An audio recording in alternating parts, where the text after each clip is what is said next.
Here in Room B, our first panel of the day is storytelling and features for broadcast. For that, we brought in a couple of experts from SEC country. Our Arkansas Sportscaster of the Year, Kyle Deckelbaum. He's an Emmy Award and Edward R. Murrow Award-winning journalist, worked most recently at KATV in Little Rock, Arkansas. Like Brett Bielema before him, he traveled to Arkansas from the Badger State of Wisconsin, coming from WKBT in La Crosse, just down the road from his alma mater, the University of Wisconsin-Madison. Further on my left, we have our South Carolina Sportscaster of the Year, Scott Eisberg. He's the sports director at WCIV, that's ABC4 in Charleston, South Carolina. Previously won the South Carolina Sportscaster of the Year Award 2017 and 2019, also an Edward R. Murrow Award winner. And though he's worked at WCIV since 2007, his ties to the station go even further back to when he was an intern there while in school at the University of South Carolina. Feel free to ask these guys questions when they open it up. We'll try and get a microphone to you as we go around the room throughout the panel here, but we'll turn it over now to Kyle and Scott. Guys? Well, thank you. Great to be with you guys. There we go. Yeah, I think you and I can both kind of start just talking about sort of, you know, the appeal to features for you and I. I think that's sort of the fun part for you and I. It's sometimes hard to find the time to do them well, but certainly one of the most fun parts of our job. Yeah, I would say that is kind of why I do the job. You know, I don't get a whole lot of satisfaction out of calling highlights. I mean, obviously we do it because you have to do it, and there's certain things that are certainly important, but I think the satisfaction I get is when you put together a nice feature story and it means something to somebody. It means you've touched somebody, your job means something, and that's why I love doing it. And I've always done a lot of features. Since I became a one-man sports department, I've kind of really geared up, like that's my niche. That's gonna be my niche. And I've tried to do 3 to 4 a week. And I just constantly are banging out features. And it doesn't mean you have to take all the time in the world to put them together. If you put them together the right way, they could be a really good story. And especially now in the summer. I mean, when it's either scrapping together Braves highlights in minor league baseball or taking your time and putting together a really good feature story. I'm going to take my time and put together a really good feature story. Yeah. No, yeah, I think there's some people who kind of get into this industry to read highlights, and that's totally fine. If I never read highlights ever again, I'd be totally fine with it. I think there's something about doing a great feature, and I think the highest compliment is when you receive feedback from the character in the story, from the person in the story, and maybe their family members who know the story better than anybody can watch it and feel something. I think that's sort of the goal with feature storytelling, is you want somebody to watch it and feel something, be it inspired, be it, I don't know, sometimes it's not always a happy ending, but you certainly want them to feel something. And I think that's sort of the part of the newscast that resonates with people the most. I know you and I would feel that way. Yeah. That, after a million crime stories and weather, hopefully they feel something after they watch a feature story. Yeah, I think that's certainly it. And I think the nice thing about feature stories is I always say they're the stories that give back to you. Because you do enough of them, people in the community realize that you do enough. And then the tables turn and they start calling you, hey, I've got this good feature you might want to tell. Hey, I've got this interesting story. I don't know if it'll interest you, and then a lot of times they are really, really good stories. And they're just things that you don't know about. A perfect example was last week. I mean, it just happened last week. If you go to my social media, you can find the story. But I do a ton of feature stories on whatever it may be, but I try to localize everything, find local ties to big things, and that seems to resonate. Well, guy calls me from our market area. I'd never heard of the guy, but he goes, yeah, I've watched you for years and years. He goes, this one seems like it's right up your alley, but my nephew is caddying in the U.S. Open, and he's a local kid, went to Ashley Ridge High School. And I said, wait a second, I know all our pro golfers, I know all our pro caddies, how in the world, where is this coming from? And he goes, well, he's a club caddy at Kiowa Island, he's just kind of starting his journey, but somebody on the Corn Ferry Tour asked him to loop for him on the Corn Ferry Tour. That led to that guy's friend hiring him, and then that guy qualified for the U.S. Open off the Korn Ferry Tour. And the U.S. Open, anybody can get in if you qualify to get in. So they played that 36-hole day, made the U.S. Open, and flew out to L.A. to play it. And this guy, who's a 25-year-old guy from our market area, went to high school in our market area, he's like, I've never caddied among the big guys. And he goes, I'm sitting in the locker room talking to Scotty Scheffler like we're old friends. And I said, there's a great story. And now we have the greatest tool to me is that any story like that, back in the day, you would have had to wait weeks till they got home to tell it. Now you've got Zoom. I was on a Zoom with the guy in 10 minutes, had a great feature story. I said, hey, do you have any good pictures, any good video of you? Sure, my fiance was out there. She took 1 million pictures. Within 10 minutes, I explained to her what WeTransfer is. We transferred video, pictures, and in a 45-minute span, I had gone from, that's a pretty quiet day today, to, man, I got a really good story today about this local guy who was caddying at the U.S. Open. And oh, by the way, on Thursday, for about an hour time, they had the lead. They were 3 under and literally on the top of the leaderboard, and his girlfriend or fiance took a picture of the leaderboard, and there they were. So I was like, man, you couldn't have turned the story any easier. I mean, now I just had to put it together, but that's a story I was unaware of, and his uncle tipped me off on it. So I think the stories, they give back to you. They constantly are giving back to you, which is a nice thing about future storytelling. Nice when everything kind of works that way, right? Yeah. So before we get into maybe constructing stories, I think that's sort of a good jumping off point to finding stories. Sure. And I think it's probably been a lot harder for you and I recently, particularly with bigger schools. So the biggest thing we cover is the Arkansas Razorbacks. Years and years ago, relationships with sports information directors would pay off. And when they know that you do feature stories and you're willing to do feature stories about maybe the non-revenue sports, if it's a great story, sure, they will come to you with those. Arkansas, for example, has launched a platform, kind of their own streaming service. They produce their own features. They've hired 4 or 5 people that do their own features. And now, if those sports information directors know that, hey, we've got a great non-revenue story, they're not coming to us with it. They're putting that on their own platform, and they do a great job telling it because they've hired really, really good people. So I'm sure you faced a similar thing in Charleston, sort of the challenges now of finding it. It's great once you sort of have the reputation. A lot of feature stories like that tend to come to you, but in terms of finding stories, maybe the challenge is there. Yeah, and I think you'll be better to talk to them about that because we don't have a major college in our market. I guess Arkansas is not theoretically in your market, but that's a statewide entity. Yeah. In Charleston, it's interesting because we cover South Carolina and Clemson, but in our market we've got 4 D1s. I mean, we've got Charleston Southern, the Citadel, College of Charleston, and South Carolina State are all in our market. Those schools are great. I mean, those are easy to deal with. I mean, they want the coverage, they want the publicity. Now, sometimes they try to go a little bit big time. College of Charleston made the basketball tournament this year. They made it in 18.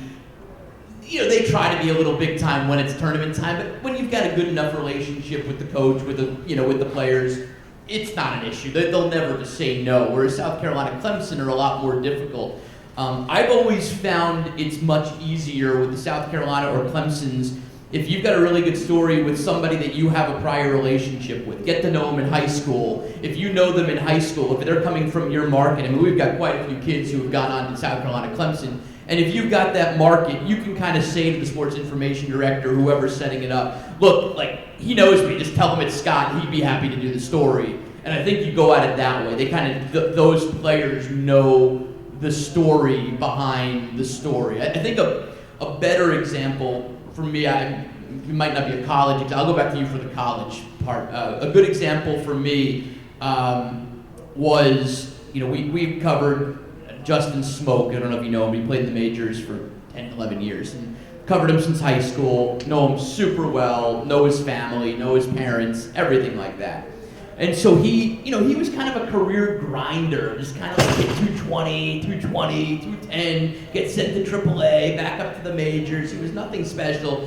And then maybe 5-6 years ago in Toronto, just blew up, just had a huge, huge year.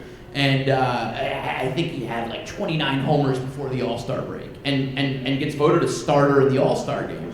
And I said to my news director, I said, it's in Miami. I'll drive. We gotta go. Like Smokey's been, I mean, he is as local as it gets. He went to South Carolina, and Major League Baseball denied a credential. They said, well, you don't cover a Major League Baseball team on the regular, and they denied our credential for the All-Star game.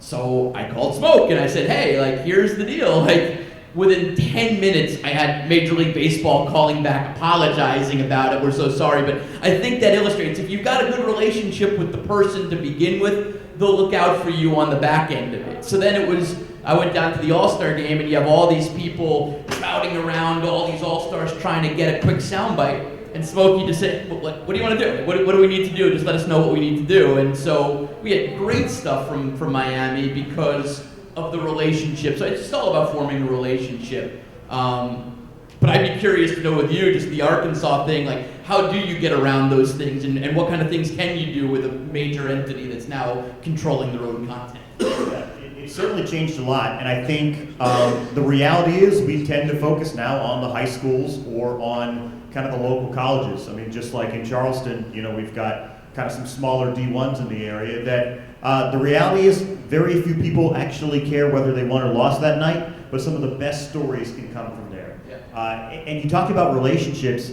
it's amazing how far just outreach can go. So if you start in a new market, take the time to introduce yourself, email the sports information director at one of those smaller schools. I remember I did that when I first got to Little Rock about 10 years ago, and I emailed the sports information guy at the University of Central Arkansas.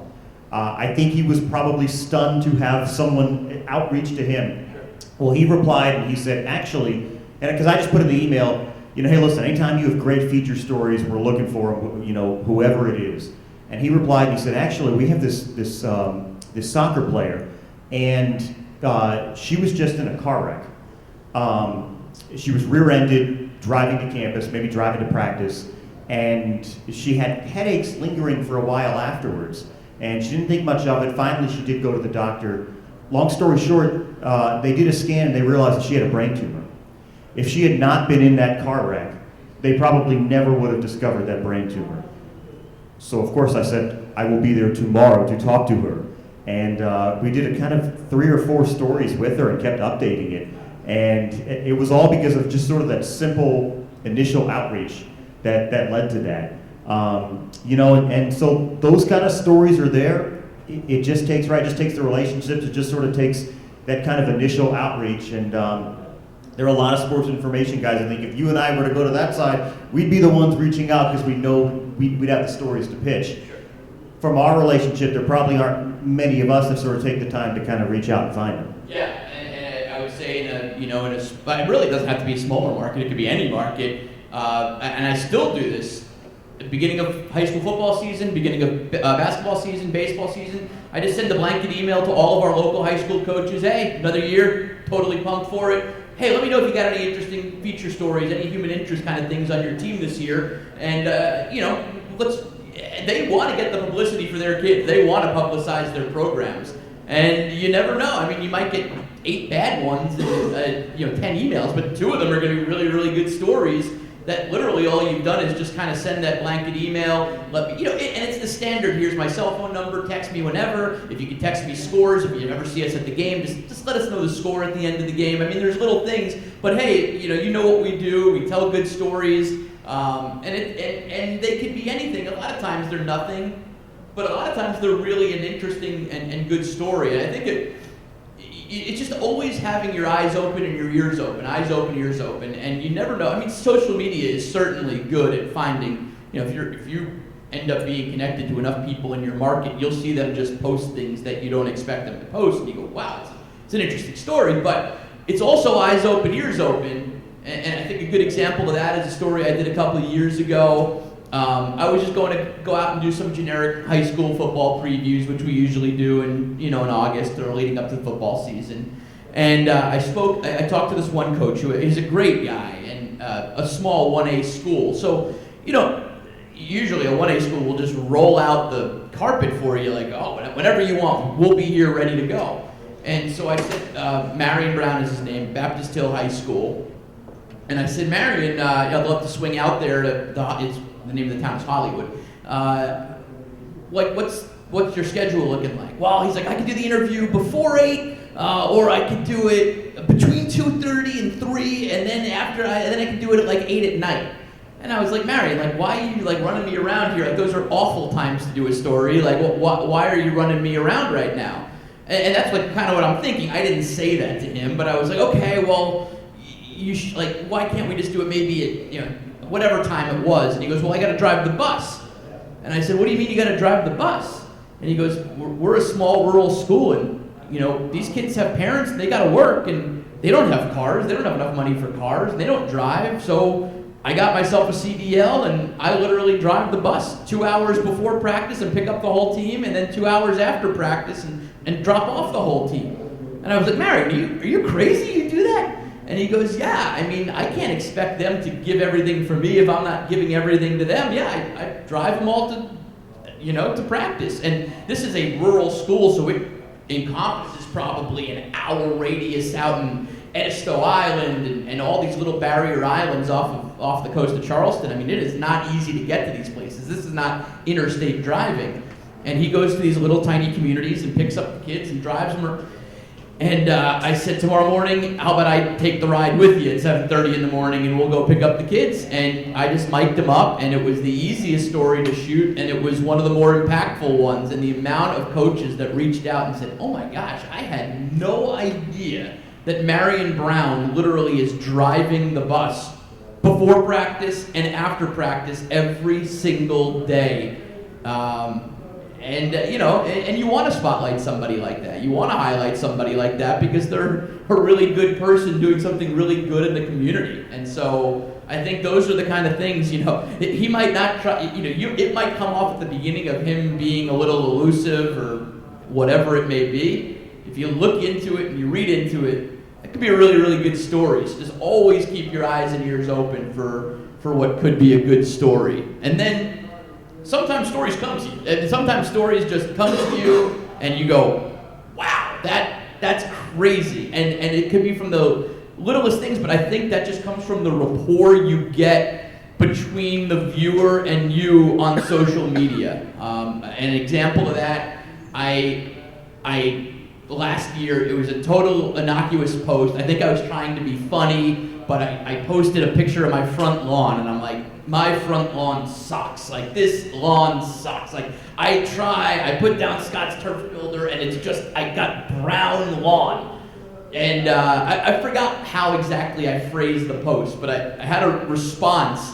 I got a DM response, and the guy goes, hey Scott, this is Dylan. I forgot his last name now. He's Dylan whatever. Dylan Gress is his name. It's Dylan Gress. I watched you from when I was a kid. I'm actually now a groundskeeper at Wrigley for the Cubs, and here's what you should do to your lawn. And I'm thinking, like, first of all, I'm like, that's really nice that he just reached out and told me this tip to do for my lawn. Second of all, dude, we have a local groundskeeper at Wrigley? That's awesome. I'm like, you got a quick second to do a Zoom? And he's like, yeah, of course. And we talked about his dream to become a baseball player. It didn't work out. And he said, you know what, I'm going to go the groundskeeping route to make it to the majors. And he did that, went from small college to larger college to minor league, and then he got his call to the majors. And he's at Wrigley, and he goes, and the cool thing is I have a picture of myself when I was a kid in a Chicago Cubs uniform for Halloween, and now I'm a groundskeeper for the Cubs.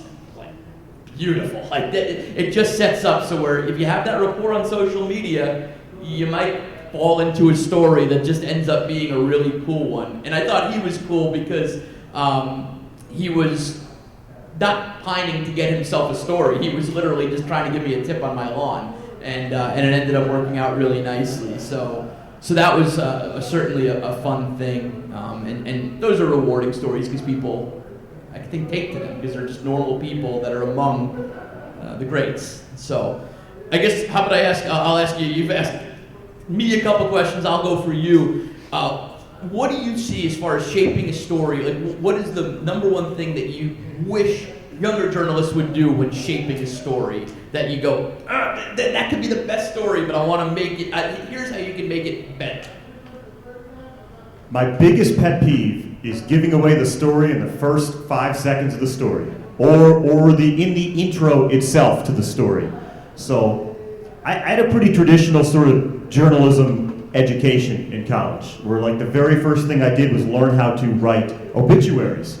You know, I mean, you learn AP style, you learn how to make sure everything's right, you learn the inverted pyramid, you learn putting all your most important facts first and then kind of getting into the background. You have to throw all that out, which can be an uncomfortable thing at first when you tell a really good feature story. The worst thing you can do is to give away all that important information early. And I think, I don't know if I do this intentionally, but I do think a lot of the stories that I tell tend to follow probably a very similar arc, in that you try to set it up sort of broadly. Once the story starts, I try to establish some sort of setting. Here's where we are, you know, in this place, at this place, in these stands, something like that. Then you get into the character. Then you get into sort of what's going on with the character. There's sort of that dun-dun-dun moment sometimes, a hook at the end, and then I try to wrap it up with a bow at the very end and bring it back to that place, bring it back to the very beginning of the story. And that's probably a similar arc that I follow for every single story, whether unintentionally or intentionally, but you can't give everything away early. There's got to be sort of an unraveling, and you do want to keep a pace. I think it's important to have pace in stories, and that's with short writing, economical use of words. But if you're doing a story on, you know, say for example, I did a story on a guy, he has glioblastoma, the absolute worst kind of brain cancer. It's a death sentence. He was given like 18 months to live. He decided to get on a bike and bike the Natchez Trace Parkway, which, you know, goes through Mississippi into Nashville, and 444 miles. And if you were to lead into the story and say, well, here's a guy who's diagnosed with brain cancer and he's biking, take the package. What are you watching? What's the point of continuing to watch?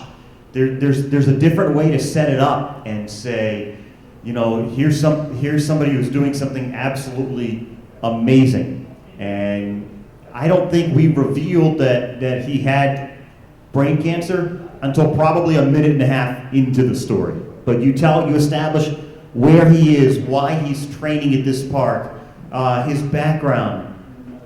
You make the viewer care about him before you reveal that he has this death sentence. I 100% agree. That was exactly what I would have said. Is that left-hand turn is so important. And it doesn't have to be. It doesn't have to be a left-hand turn in writing. It could, you know, video could tell that left-hand turn. I mean, I think in most small markets, you will at some point do the story of a girl playing on a boys' football team. It will come to that. You don't have to say, oh boy, it's a girl. You could say, you don't have to say anything. I mean, you could literally, you know, takes the helmet off. Oh, by the way, I mean, it's a visual left-hand turn is as effective as a written left-hand turn in a story. Without question, you can visually tell a story, the left-hand turn, or whatever you want to call it, the left-hand turn, the golden nuggets that you're leaving as you go.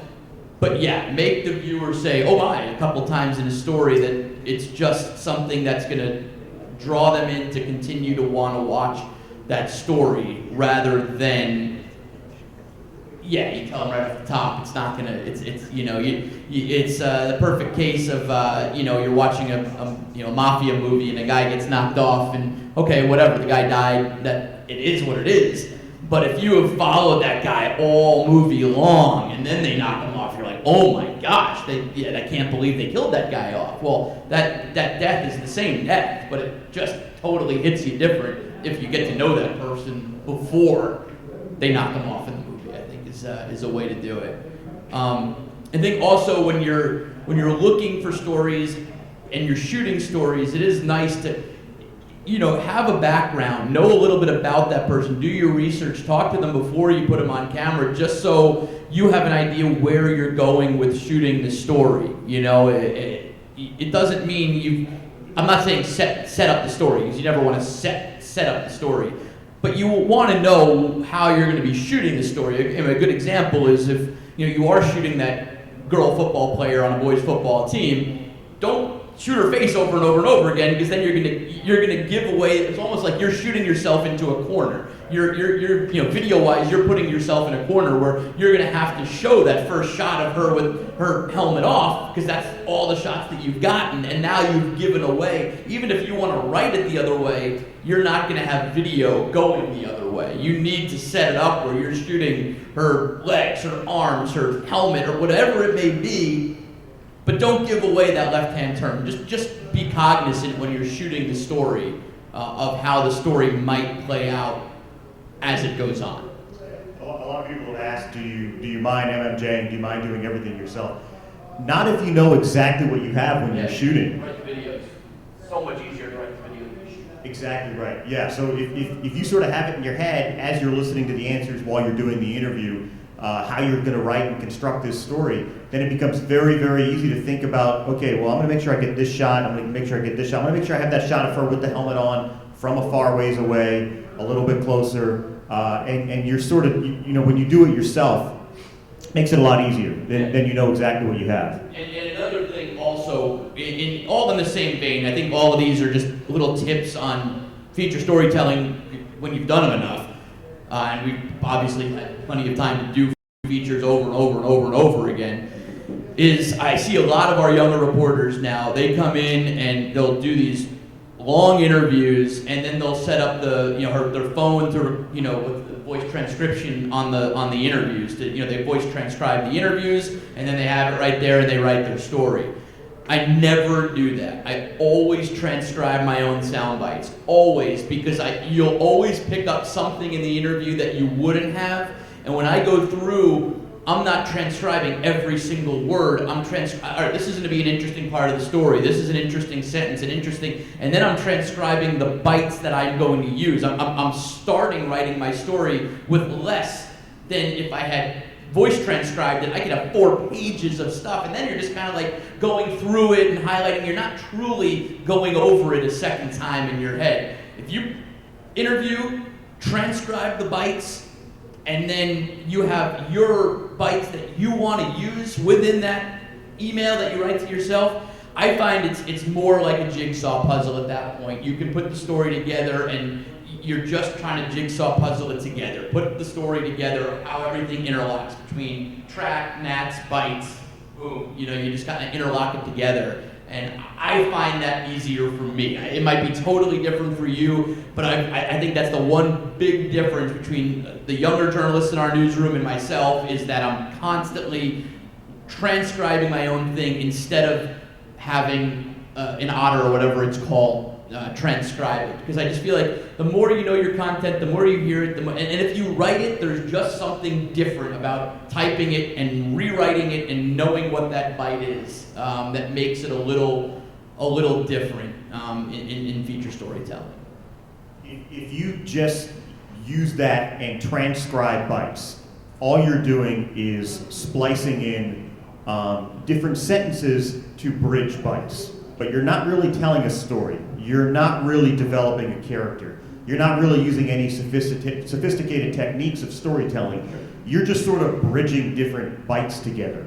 And you're not going to end up with the product that I think you set out to try to have. I think I'd probably take a very similar strategy, that once I get back, sit down and ingest all the video, try to go through, log the video, but I don't write down every single bit. Now I'll go back in, once I know that that's a bite that I want to use, and you start writing your script, then I'll kind of go back in and then transcribe it then. But it's very simple notes with an asterisk if it's a good bite that I definitely want to use to know to go back to that. Because the other thing is, if you just take off the transcribed bites, it's as important, if not more important, how they say something as opposed to what they're saying.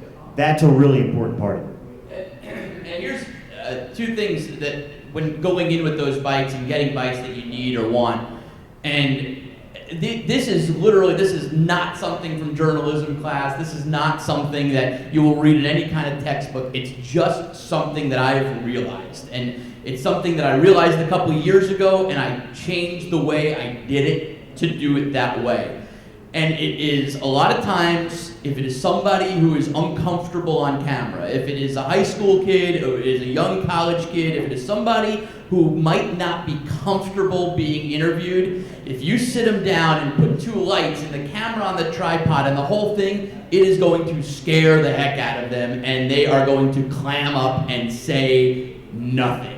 It is so much easier if now you have the ability with your phone to do it. If you mic them up, you can get a wireless mic for your phone and walk alongside them, or however it may be that you could set it up that it's easier and it's just less intrusive to them. They're not going to be freaked out by that light right on them and that camera on a tripod and you sitting there like that. That just gets people tense. You can shoot a nice interview, whether it's off the shoulder on your camera, walking alongside them, or I always say, when you put that camera on your shoulder and you stick your head out, that camera can be forgotten because you're just talking to them. You're just having a conversation, and it eases them up a little bit. Kids now are so accustomed to FaceTime and Zoom and talking on their phones. You pull out your phone, it's like second nature to them. It's like them talking to their buddy on a FaceTime rather than a whole, expansive TV setup. So a lot of times I'll leave the camera in the car. I'm not saying get bad audio. I'm saying use a wireless, use something that's good. But you can go on Amazon now and get a good Bluetooth wireless or get a lav mic that hooks up to your phone and do a high definition interview that looks just fine on your phone if it's gonna make the subject more at ease. You want that person to be at ease. You want them to open up and speak to you in a way that is conversational and that'll work for a story. So I feel like, you're the journalism professor and you or your chief photographer might go, God, what are you doing shooting with a phone? But you put it on TV, the person at home doesn't know whether it's shot on a phone or shot on a camera. I guarantee. Now, if you're shooting baseball highlights, of course they know the difference between a phone and a camera. But if you're just doing a feature, I have no issues using a phone or whatever it may be. It doesn't have to be that beautiful set shot as long as it tells the story and it gets them to tell the story any better. So that's... There are stations now, Spectrum stations that only shoot on their phones. Yep. A little bizarre, but I totally get it because it makes sense. And you can think where you can put that phone. If someone's driving, you can put it in the dashboard looking at them, places you could never get the big camera that you and I are accustomed to using. So there's a lot of appeal there, but I think a couple things to underscore there. One is, if you can avoid that sort of sit-down interview, do it. Try to be as creative as possible. Don't be afraid to conduct the interview while you're walking, while you're doing things. If it's a golfer, while they're taking their shot. Sometimes that can be sort of a little bit cumbersome come the editing process to sort of then bridge a lot of those bites together and make the story make sense. There's got to be some creativity there. But if you can get them up and doing something, that's 100% the way to go. There are times, certainly for serious feature stories, where you do have to sit somebody down, and you know that you're not going to get the same emotion if they're up and doing something. And sometimes you just need to sit them down. But if you can avoid it, definitely do that. One more thing to add on that, and it's a horrible, horrible example, but it is an example that's super, super important. And this is not a mistake that I made. My boss, who's the best, my first boss in this business, 18 years ago, is the best sportscaster I've ever seen, and he made this mistake and had to go back and fix this mistake. And it's just something that you have to, now I'll never make that mistake in my head. And the mistake he made, it was an amazing story he told. There was a former running back on Clemson, Javis Austin was his name, and he tried to kill himself. Shot himself in the head, and he lived. And he was wanting to tell his story, and Jeff wanted to tell his story, and they did the whole interview. From the second you started watching the interview, although Jeff was telling the story the correct way to go into it and then left-hand turn, you saw the side of his face, and the whole time you're thinking, what's up with his face? Like, what's going on with his face? And, well, that's because they shot it in a way that you were showing the gunshot wound the whole time. His eye, he didn't have an eye there anymore, so you're just wondering from this, and you're not getting the story because you're wondering what's up with his face. Why? I don't understand. And you're not fully paying attention to the story. Jeff went back out and reshot the interview in a silhouette, and they kind of lit the side of it so it only showed I guess the normal side of his face, and then the story became an incredible story. So one little visual error has you thinking about something and taking your mind away from the story. So it's just something to know when you're shooting the story, like shoot it to, that is an example you're not going to run into in your career, but it might be something that reminds you of something when you're shooting a story, that that visual piece, you had to turn it just so that one turn and silhouette interview shot made all the difference in telling that story. I had a story on a blind swimmer, just an amazing high school kid, and he had this great coach, and the way it would work is he would sort of blow his whistle. He would sit on the edge of the pool, and if he blew his whistle once, then the swimmer knew to turn to his right to continue down the lane. If he blew it twice, turn a little bit to your left. We revealed, kind of after we established this blind swimmer, and all the interviews with his coach, by the way, were shot here up. So about a minute and a half, 2 minutes into the story, we took that wide shot, and his coach is in a wheelchair, and he's a former Paralympic swimmer himself. That's where you can kind of get creative, and sort of there's that left turn for something so simple, but you got to be thinking about that when you're doing the interview to sort of shoot it in that way. So all those questions at the beginning are, the coach talking about the blind swimmer, and it's really close. Then if I can zoom out a little bit when I'm shooting it, and you see him in his wheelchair up, then he can talk about himself, and so that's where you're kind of writing the story in your head as you're shooting the story. But I think to your point earlier, the biggest thing you can do when you're interviewing is to make it feel like a conversation. Like the worst thing you can possibly do is go, all right, we get a mic check. All right, get that red light on. All right, I think we're good. Okay, that's the worst possible thing you can do. Yeah. If you can sit down and you're micing them up and you're talking to them the whole time, and they don't even realize they're putting the mic on, and they don't even realize that you've started to hit record, and it can be something as dumb as, God, I saw there's storms later today. It's been humid. We've been pretty lucky though. It's been pretty good.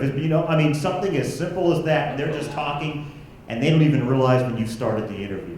That's the way to do it. Yeah, without question. It's just about ease of the subject, and feature storytelling. You could have really, really good stories, happy stories, or sad ones. And a lot of times it's just building up trust to have people want to tell their story to you. It's just so important to have that type of trust that you have with the person, with the community, and I think both of us realize that if you stay in a place for long enough, you build a name and you build a reputation, and it's super important to have that. I know there's always a dream to go bigger market, ESPN or whatever it may be, but you can really make an impact on a community if you are in that community for a long time.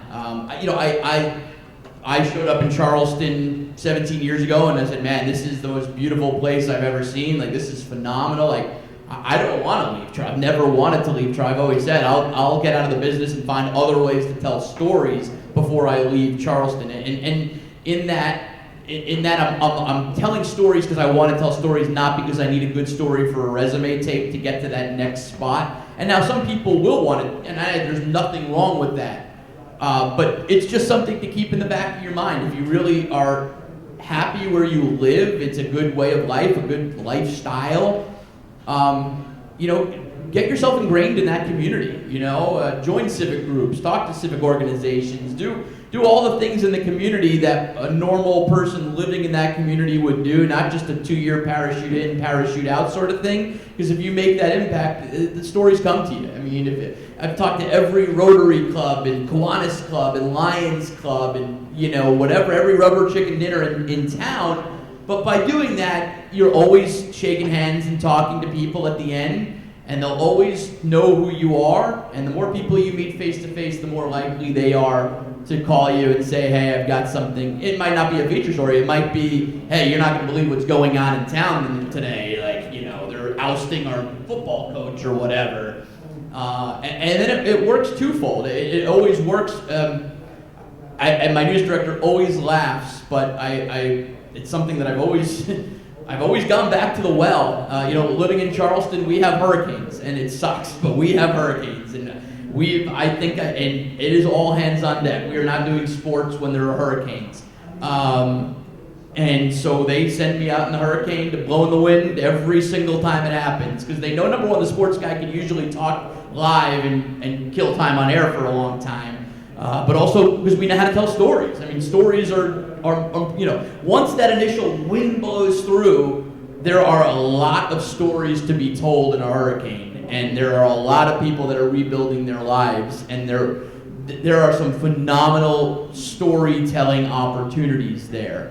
And every hurricane I've gone to, I think it's been, 9 or 10 by now. Hurricanes, first thing I do, and my news director always laughs, I call the high school football coach in town. Hey, how you doing? What's going on? How bad is it?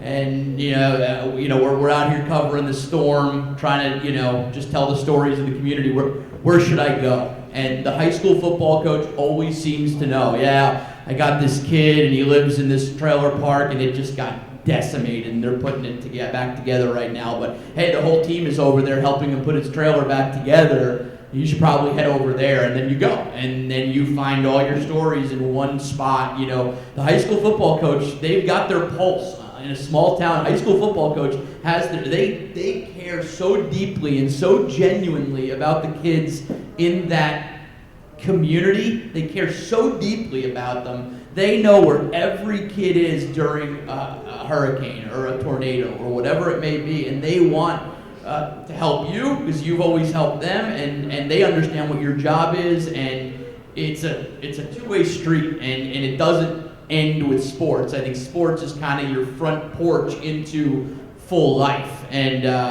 it happens in situations like that for sure.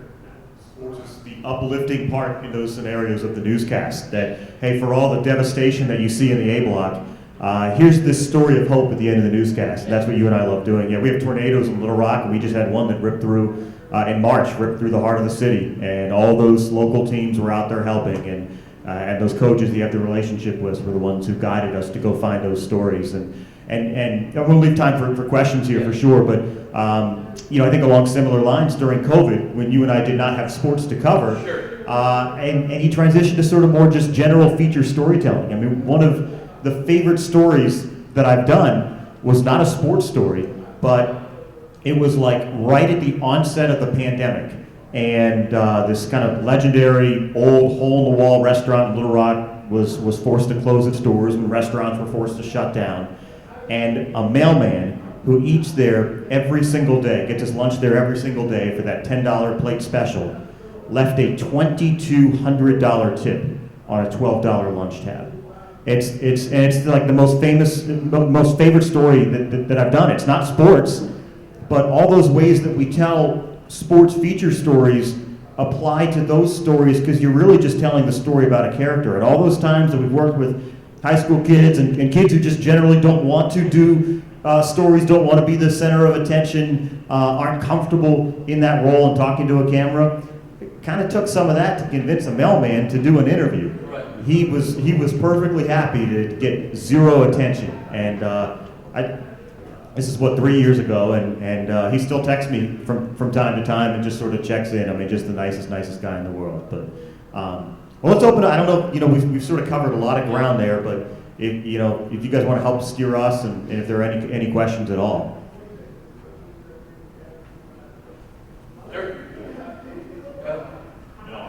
My question was, what do you think are the must-haves when you're writing a story, when you're telling a story? My question was, what are the must-haves when you are writing a story or when you're telling a story? What are the things that you must have in each story that you tell?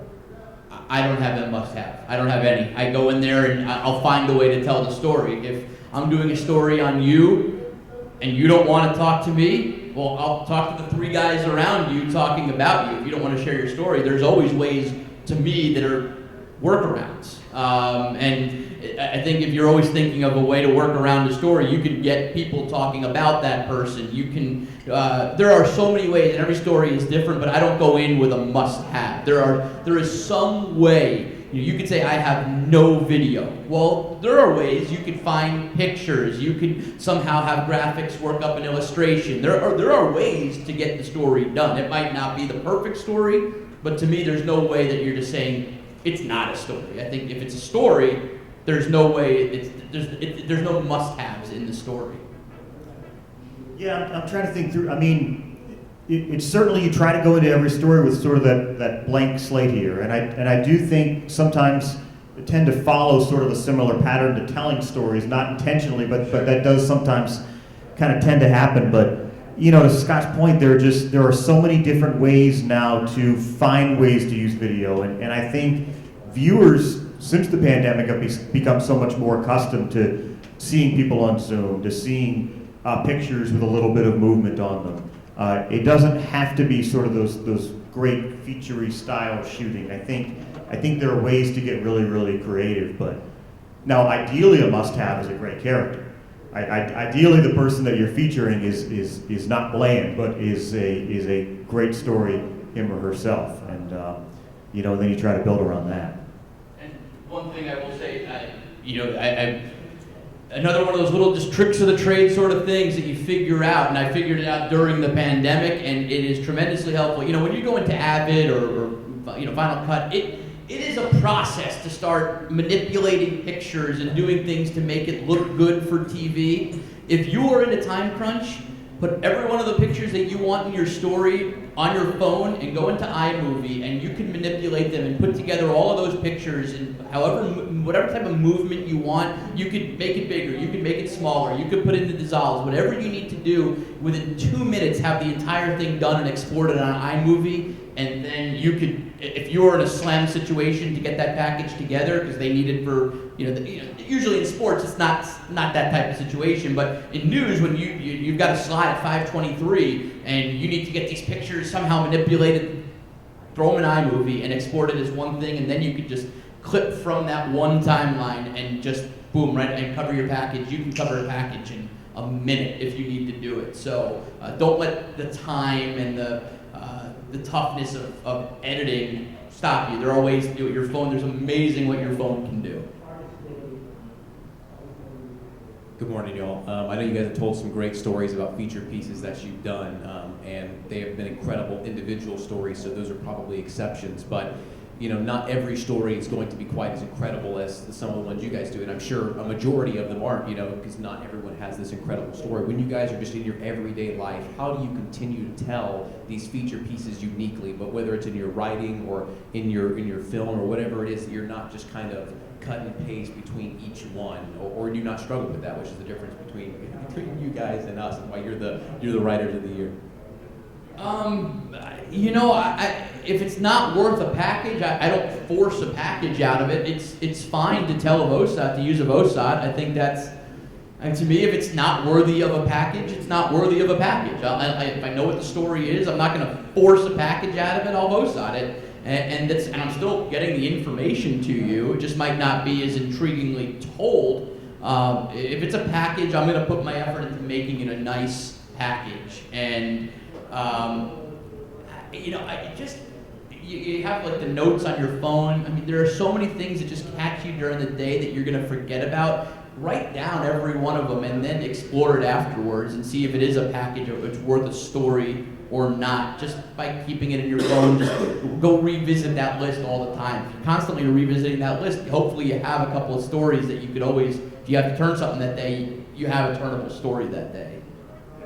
I was probably in a notepad still, of backup story ideas. But no, I think that's exactly right. I mean, you can't force something that's not a story. But there are ways certainly to sort of lean into writing to try to spruce things up, and it doesn't always work. But sometimes that can really, really help. One little trick of the trade, though, I did think of with that is, if you have the time, anytime you can actually print out your script and view it in hand and give yourself a night, and then you wake up the next morning, you're having your cup of coffee and you kind of look back at that script. I found that makes such a big difference. There's something about just seeing it actually on paper as opposed to seeing it on the computer screen. And reading it out loud. You've got to read it out loud and talk as if you're going to voice it. That helps so much. But if you can give yourself that time to kind of let it simmer, give it a couple days. It doesn't always work out that way. A lot of times, things are day turns and you don't have that time. But if there is, printing it out, not being afraid to read it out loud, you know, even if you just change a word or you cut a bite or certain little things can make a really, really big difference. More just a personal question for what you guys have gone through in your career. When we sit down here and look at y'all, you're judged by your successes because you've had many, and I'm sure you're thankful to have them, but I wanted to ask you personally each, what are some of the biggest failures that at the time you went through and thought, I wish I couldn't have done that, but now that you look back, you're glad you went through?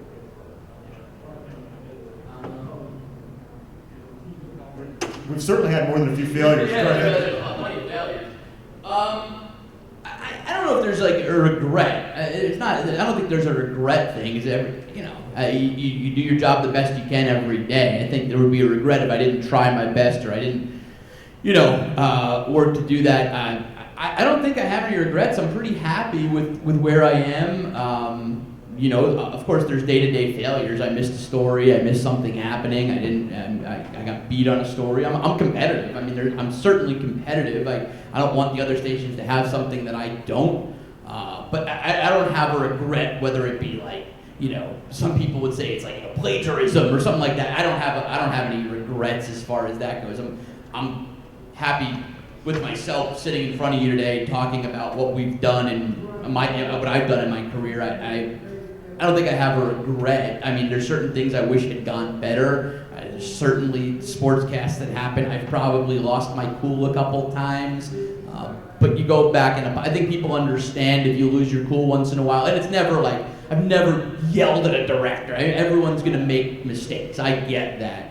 But I've probably come off as, curt sometimes if it's just, if it's a timing issue or something like that I've probably come off and I didn't like the way I handled the situation. I would just go back to the person and explain and talk it over. I think it's pretty standard in a stressful business that things like that are going to happen.